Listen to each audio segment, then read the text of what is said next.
नमस्कार, स्वागत है आप सभी का। आज इस वीडियो में हम इंडिया और म्यांमार के रिलेशन देखने वाले हैं। देखो, म्यांमार कहाँ पे पड़ता है? हमारे पूर्व में पड़ता है, यानी कि ईस्ट में पड़ता है। जो बांग्लादेश है उसके बिल्कुल नीचे हमारा देश पड़ता है म्यांमार, बिल्कुल हमारे साथ में लगा हुआ है। बड़े पुराने हमारे रिलेशन है म्यांमार के साथ, बड़ी पुरानी हमारी दोस्ती है। आइए अब हम इस वीडियो में देखते हैं भारत और म्यांमार के संबंध कैसे रहे। तो म्यांमार को आप देखो, सबसे पहले मैप में म्यांमार जो है वो हमारे एशिया के पूर्व में पड़ता है। ठीक है, हमारे बिल्कुल पास में म्यांमार देश है।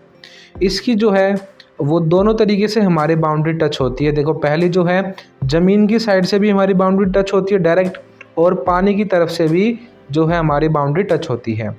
तो जल और थल, यानी कि लैंड भी और सी भी, दोनों ही बॉर्डर हमारे टच होते हैं म्यांमार से।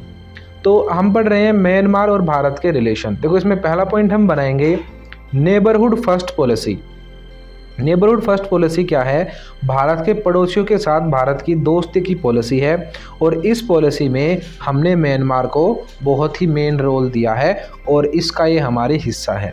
तो नेबरहुड फर्स्ट पॉलिसी का हिस्सा है म्यांमार, यानी कि हमारे जो पड़ोसी हैं उनके साथ दोस्ती रखते हैं, उस वाली पॉलिसी में म्यांमार का रोल बहुत इंपॉर्टेंट है। उसके बाद हम दूसरा रिलेशन देखेंगे अपना एक्ट ईस्ट पॉलिसी। देखो, बहुत पुराने टाइम से ही भारत जो है वो लुक ईस्ट पॉलिसी को फॉलो करता था, यानी कि ईस्ट के जो देश हैं, यानी एशिया के पूर्व में जो देश पड़ते हैं, आप मैप में देख सकते हैं ध्यान से कि ये जो पूरा एरिया है ये एशिया कहलाता है। और इधर म्यांमार और इधर के जितने भी देश हैं, इंडोनेशिया, मलेशिया, फिलीपींस, जो भी सारे आसियान के मेंबर हैं, वो सारे के सारे साउथ ईस्ट एशिया में आते हैं। तो भारत ने पहले से एक नीति अपना रखी थी जिसका नाम था लुक ईस्ट पॉलिसी। ठीक है, अब उस नीति को और अच्छे तरीके से लागू किया गया है और लुक ईस्ट से वो बना दी है एक्ट ईस्ट पॉलिसी। तो एक्ट ईस्ट पॉलिसी में भी म्यांमार जो है उसका बहुत इंपॉर्टेंट रोल है। उसके बाद अगला पॉइंट आप बना सकते हो कि इंडिया चाइना के जो रिलेशन हैं उसमें भी म्यांमार का बहुत रोल है। म्यांमार से हम दोनों ही अच्छे रिलेशन चाहते हैं, इंडिया भी और चाइना भी। इसीलिए जो भारत है ना, वो म्यांमार में एक बंदरगाह बना रहा है, एक पोर्ट बना रहा है। जो म्यांमार है उसमें एक जगह है रखाइन। रखाइन नाम की जगह पे हम क्या कर रहे हैं, वहाँ पे सितवे बंदरगाह बना रहे हैं। आपको ये नाम याद रखना है कि हम म्यांमार में सितवे बंदरगाह बना रहे हैं, ताकि हम चाइना जो वहाँ पे रिलेशन बनाना चाहता है उस चीज़ को रोक सकें, हम भी वहाँ पे व्यापार वगैरह कर सकें। ठीक है, तो इंडिया जो है वहाँ पे क्या बना रहा है, एक पोर्ट बना रहा है, बंदरगाह बना रहा है। कौन सी जगह पे? रखाइन में। नाम क्या है बंदरगाह का? सितवे बंदरगाह। आपको नाम ये याद रखना है। उसके बाद अब अगर आप कल्चर और धर्म की बात कर लो, जो म्यांमार देश है वहाँ पे हिंदू और बौद्ध धर्म है अधिकतर। तो मेनली वहाँ पे बौद्ध लोग हैं, और बौद्ध लोग अगर होंगे तो हमारे देश से उनका कनेक्शन होना ही है, और बहुत ही पुराने टाइम से उनका कनेक्शन भी है। तो कल्चर और रिलीजन में भी हमारे रिलेशन अच्छे हैं। उसके बाद अगर हमें नॉर्थ ईस्ट में शांति बना के रखनी है, यानी कि उत्तर पूर्व भारत में शांति बना के रखनी है, तो उसके लिए हमें म्यांमार से दोस्ती ज़रूरी है। क्योंकि क्या होता है यहाँ पे, जो ये हमारा नॉर्थ ईस्ट वाला एरिया है, यहाँ पे स्मगलिंग वगैरह और ड्रग्स वगैरह ये चीज़ें बहुत सप्लाई होती हैं, क्योंकि यहाँ पे बहुत घने जंगल हैं। ठीक है, ढंग से बॉर्डर नहीं है, कई सारे टेररिस्ट ग्रुप हैं यहाँ पे। तो वो क्या करते हैं, इन्हीं सभी इलीगल चीज़ों में लगे रहते हैं, और वो फिर क्या होता है, म्यांमार का बॉर्डर टच करता है तो वो भागकर म्यांमार, बांग्लादेश, इन देशों में भाग जाते हैं। तो अगर हमारे म्यांमार से रिलेशन अच्छे होंगे तो वहाँ पे सिक्योरिटी बढ़ाई जाएगी, म्यांमार भी इंडिया का पूरा सपोर्ट करेगा, और हमारा नॉर्थ ईस्ट वाला एरिया है जो वहाँ पे शांति बन सकेगी। उसके बाद अगर हमें व्यापार करना हो उधर एशिया की तरफ, साउथ ईस्ट एशिया में, तो बीच में जो रास्ता आता है वो कौन सा आता है? म्यांमार से। व्यापार करने के लिए भी म्यांमार बहुत ज़रूरी हो जाता है हमारे लिए। ठीक है, और यहाँ पे जो हमारा कल्चर है वो भी सेम है। यहाँ पे बॉलीवुड जो है वो भी बहुत फेमस है। आप अगर म्यांमार में जाओगे आपको ऐसा लगेगा कि हम भारत में ही हैं, क्योंकि यहाँ पे आपको बहुत सारे मंदिर देखने को मिलेंगे, हिंदू और बौद्ध धर्म के लोग देखने को मिलेंगे। तो हमारा अच्छा कनेक्शन है म्यांमार के साथ। उसके बाद इंडिया जो है यहाँ से एक लकड़ी मंगाता है जिसका नाम है बर्मा टीक। बर्मा यहाँ की जगह का नाम है, टीक मतलब लकड़ी है, जो उसका नाम है, उस पेड़ का नाम है टीक। तो बर्मा टीक लकड़ी आती है भारत में, जो कि फर्नीचर में बहुत यूज़ होती है। तो इंडिया वहाँ से क्या मंगाता है? लकड़ी। तो भारत जो है सामान मंगाता है वहाँ से, तो वो चीज़ भी इम्पोर्टेंट है भारत के लिए। उसके बाद देखो भारत की जो बहुत बड़ी बड़ी कंपनियां हैं जैसे कि ESSR हुई, गेल हुई, ONGC हुई, इन्होंने बहुत सारा पैसा लगा रखा है म्यांमार में एनर्जी सेक्टर में, ठीक है, कोयल पेट्रोलियम इन चीज़ों में, ठीक है, प्रोडक्शन में बहुत सारी चीज़ों में पैसा लगा रखा है। तो एनर्जी सेक्टर में भारत ने बहुत पैसा इन्वेस्ट किया है म्यांमार में, म्यांमार को भी डेवलप करने के लिए और अपने ट्रेड को बढ़ाने के लिए भी, ठीक है। तो ये भी एक अच्छा रिलेशन का पॉइंट हम बना सकते हैं कि एनर्जी सेक्टर में हमारी बहुत सारी कंपनियां हैं जो कि म्यांमार में काम करती हैं। उसके बाद अब बैंकिंग की बात कर लो। अगर बैंकिंग को हम देखें तो यूनाइटेड बैंक ऑफ इंडिया जो है उसके भी बहुत सारी ब्रांच है म्यांमार में, तो बैंकिंग के एरिया में भी जो है हमारे रिलेशन अच्छे हैं। उसके बाद अगर हम कनेक्टिविटी की बात करें, यानी कि आपस में जो जुड़ाव है, ट्रांसपोर्ट वगैरह है, रोड वगैरह हैं, सड़कें हैं, उसमें भी जो है हमारा बहुत पुराना रिलेशन रहा है और जो है हमारी अच्छी कनेक्टिविटी है। अब ये देखो हमारा कलकत्ता के पास लगता है, तो एक मॉडल बनाया गया है जिसका नाम है कालादान ट्रांसपोर्ट मॉडल। इसको आप याद रखना अच्छे से। कालादान क्या है? कालादान क्या है? यहाँ से कलकत्ता से रोड और नदी दोनों चीज़ों को जोड़कर डायरेक्ट कनेक्शन बना रहे हैं म्यांमार तक, ठीक है, और फिर म्यांमार से आगे थाईलैंड तक। तो कालादान ट्रांसपोर्ट मॉडल के अंडर हम क्या करेंगे, समुंदर वाले रास्ते को जोड़कर या सड़कों को हाईवे बनाकर डायरेक्ट इंडिया से हम कहाँ जा सकेंगे, म्यांमार होते हुए थाईलैंड तक। तो ये एक हाईवे बनेगा, ठीक है। तो एशियन ट्राइलेटरल हाईवे बोलेंगे इसे। तो ये हाईवे बनाया जाएगा और कनेक्टिविटी को और अच्छा किया जाएगा। उसके बाद अगर डिफेंस की बात करें तो इंडिया और म्यांमार के बहुत सारी जॉइंट एक्सरसाइज होती हैं। भारत की आर्मी, म्यांमार की आर्मी, कई सारे उन्होंने मिलिट्री एक्सरसाइजेस की हैं और वो हमेशा करते रहते हैं। तो डिफेंस में भी हमारे रिलेशन अच्छे हैं। उसके बाद डेवलपमेंट में हमने बहुत हेल्प की है म्यांमार की। वहाँ पे विकास करने के लिए हमने मिलियंस ऑफ डॉलर पैसे दिए हैं, वहाँ पे इंफ्रास्ट्रक्चर बनाया है, बहुत सारी इंडस्ट्रीज सेटअप की है और म्यांमार को हमने अपने फ्री ट्रेड एरिया में भी शामिल करने की बात रखी है हमेशा। तो इससे क्या हुआ, वहाँ पे बहुत सारी डेवलपमेंट हो सकी और जो है म्यांमार हमारे साथ मिल सका, हमसे उसकी दोस्ती और अच्छी हो सकी। तो ये सारी चीज़ें भी भारत ने म्यांमार में की हैं। तो ये थे हमारे अच्छे रिलेशन म्यांमार के साथ। और अगर कभी डिज़ास्टर वगैरह होते हैं, कोई भी नेचुरल डिज़ास्टर, जैसे कि वहाँ पे एक बार जो है साइक्लोन आया था, उसका नाम था मोरा 2017 में, तो तब भी हमने बहुत हेल्प करी थी। कोमेन नाम का भी एक साइक्लोन आया था, तब भी हमने हेल्प करी थी। वहाँ पे जब भी भूकंप आते हैं तब भी हम हेल्प करते हैं। 2010 में एक बहुत तगड़ा भूकंप आया था वहाँ पे, ठीक है, शान नाम की जगह पे, तो भी इंडियन गवर्नमेंट ने बहुत हेल्प करी, बहुत पैसा दिया। तो ये सारी अच्छी चीज़ें हैं जो हमारी म्यांमार के साथ हैं। अब देख लो आप कुछ नेगेटिव चीज़ें, तो हमारी कुछ नेगेटिव चीज़ें भी हैं म्यांमार के साथ। जैसे कि आप सभी को पता होगा, जो म्यांमार से रोहिंग्या मुसलमान आए हुए हैं भारत में, वो बहुत बड़ी समस्या है भारत के लिए।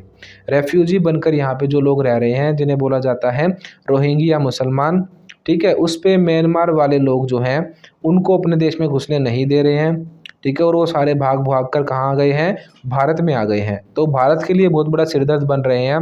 तो भारत और म्यांमार के रिलेशन में दिक्कत का पहला पॉइंट ये बनेगा, रोहिंग्या मुसलमान।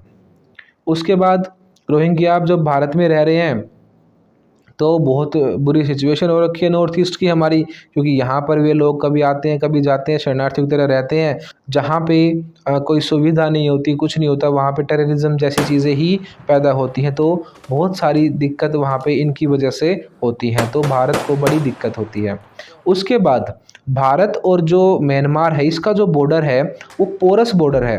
पोरस बॉर्डर का मतलब है ढंग से यहाँ पे बॉर्डर डिसाइड नहीं है, जैसे नदियों से डिसाइड है। मान लो इस नदी के उस तरफ भारत है, इस तरफ म्यांमार है, जंगलों वाला एरिया है, पहाड़ों वाला एरिया है, ठीक है, ढंग से बॉर्डर नहीं बना हुआ, पूरी वायरिंग नहीं खिंची हुई। पोरस बॉर्डर है, यानी कि आने जाने के रास्ते हैं बीच बीच में से। तो यहाँ से क्या होता है, पोरस बॉर्डर होने की वजह से यहाँ से इलीगल ट्रैफिकिंग होती है, स्मगलिंग होती है, और जो ये शरणार्थी हैं जिन्हें माइग्रेंट्स बोलते हैं, ये माइग्रेंट्स का आना जाना लगा रहता है। तो ये प्रॉब्लम भारत फेस कर रहा है यहाँ पे। अब एक और चीज़, म्यांमार जो है दुनिया में सेकंड लार्जेस्ट प्रोड्यूसर है किस चीज़ का, अफीम का। अफीम को ओपीएम बोलते हैं। तो ओपीएम का सेकंड लार्जेस्ट प्रोड्यूसर है, तो वो ओपीएम भारत में भी तो सप्लाई हो रही है। तो भारत नहीं चाहता कि भारत में जो ड्रग्स हैं वो आए, पर म्यांमार के थ्रू और ये जो हमारा नॉर्थ ईस्ट वाला एरिया है यहाँ से होती हुई भारत में पूरी ये ओपीएम जो है वो फैली हुई है, उसकी स्मगलिंग होती रहती है। तो ये चीज़ भी इंडियन गवर्नमेंट ख़त्म करना चाहती है। तो ये है यहाँ की दिक्कत। अब सबसे मेन पॉइंट है यहाँ पे जो सरकार है वो डेमोक्रेसी को कई बार दबा देती है। यहाँ पे म्यांमार में बहुत बार लोकतंत्र को दबाया गया है और ये मोस्ट इम्पोर्टेंट बात मैं भी आपको बताने वाला हूँ। इसको आप अच्छे से नोट डाउन कर लेना, सारे ही पॉइंट आपको नोट डाउन करने हैं इसको आप बहुत अच्छे से समझना, बहुत ध्यान से इस चीज़ को समझना। तो बहुत बार लोकतंत्र का गला घोटा है किसने? म्यांमार ने। 1962 तक क्या था, यहाँ पे डेमोक्रेसी थी। उसके बाद सेना ने यहाँ पे रूल बना लिया अपना, यानी सेना ने कब्जा कर लिया। तो जैसे ही सेना आई तो हमारे रिलेशन यहाँ पे ख़राब हुए, क्योंकि भारत तो हमेशा ही डेमोक्रेसी की बात करता है, लोकतंत्र की बात करता है। उसके बाद इसी चीज़ को लेकर सेना के विरोध में यहाँ पे बहुत बड़े दंगे हुए, यहाँ के लोगों ने विरोध किया 1988 में। ठीक है, आर्मी ने बहुत सारे लोगों को मार दिया, यहाँ पे 3000 से ज़्यादा लोग यहाँ पे मरे और यहाँ पे सेना ने अपना कब्जा कर लिया। तो भारत ने इस चीज़ का विरोध किया और हमारे म्यांमार के साथ रिलेशन ख़राब हुए। जब भी वहाँ पे डेमोक्रेटिक सरकार होगी तो हमारे रिलेशन अच्छे हो जाएंगे, अगर वहाँ पे सैन्य शासन होता है तो हमारे रिलेशन ख़राब हो जाते हैं। अब जो मैं आपको नाम बताने वाला हूँ, इस नाम को आप अच्छे से याद रखना। ये नाम है आंग सान सू काई। जो आप ये महिला देख रहे हैं इनका नाम है आंग सान सू काई।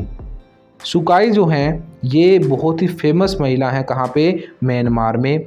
इन्होंने पूरी ज़िंदगी अपनी म्यांमार की जनता के लिए लगा दी है, यहाँ पे लड़ाई लड़ने में लगा दी डेमोक्रेसी की। तो जैसे हमारे देश में गांधी जी का नाम आता है, वैसे ही अगर म्यांमार की हम बात करें तो आंग सान सू काई का नाम आता है। ठीक है, इन्होंने लोकतंत्र के लिए आवाज़ उठाई। 2021 में जो सेना है उसने इनको उठाकर जेल में डाल दिया और पुरानी चीज़ों पे कुछ इन पर केस लगाकर 4 साल की जेल में इनको सज़ा दे दी। ठीक है, पूरी दुनिया इस चीज़ का विरोध कर रही है कि इतनी अच्छी नेता हैं पर वहाँ पे ये डेमोक्रेसी की बात करती है, इसीलिए इनकी आवाज़ को दबाया जा रहा है और इनको बहुत बार जेल में यहाँ की जो सेना है उसने डाला है। अब भी ये जेल में ही है फ़िलहाल 2022 में भी। ठीक है, और इनकी सज़ा और भी बढ़ा दी गई है। अब इसके बारे में आपको पता होना चाहिए कि इनकी पार्टी कौन सी है।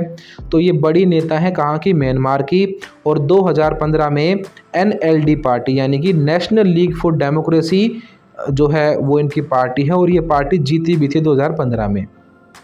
और 1989 से लेकर 2010 तक इन्होंने जेल में बिताए हैं और अब भी ये दोबारा से जेल में हैं। तो डेमोक्रेसी के लिए आंग सान सू काई आवाज़ उठा रही हैं। इनकी जो फैमिली थी उन्होंने भी आवाज़ उठाई थी कभी।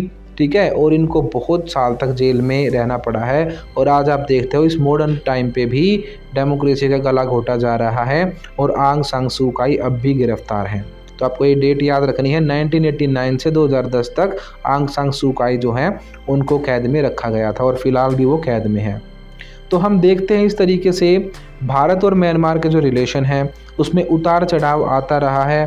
ठीक है, कई बार हमारे रिलेशन अच्छे हो जाते हैं, कई बार हमारे ख़राब हो जाते हैं, पर अगर हम ओवरऑल बात करें तो हमारे रिलेशन म्यांमार के साथ लगभग अच्छे ही हैं। हमारा बहुत पुराना संबंध है उनसे। ठीक है, हम हमेशा सपोर्ट में रहते हैं। आंग सान सू काई के लिए भी हम सपोर्ट में हैं, डेमोक्रेसी के लिए भी सपोर्ट में हैं। वहाँ पे अगर किसी चीज़ की हेल्प की ज़रूरत होती है तो भी हम सपोर्ट में हैं और हम चाहते हैं कि म्यांमार हमारे साथ हमेशा ही अच्छे तरीके से बना रहे, हमारा दोस्त वो बना रहे। तो ये हमने सारा पढ़ लिया है। अब यहाँ पे आपको एक टॉपिक और मिलेगा इज़राइल वाला, वो हमने दूसरी वाली बुक में पढ़ लिया था। ठीक है, जब मैंने आपको इज़राइल वहाँ पे पूरा पढ़ाया था तो भारत और इज़राइल के संबंध हमने वहाँ पे कवर कर लिए हैं। तो इस चैप्टर में हमारा एक भी टॉपिक नहीं बचा है, सारी चीज़ हमने अच्छे से पढ़ ली है। अगर आपको हमारी वीडियो अच्छी लगी है तो वीडियो को आप लाइक करो, चैनल को सब्सक्राइब करो और हमारे साथ ऐसे ही जुड़े रहो।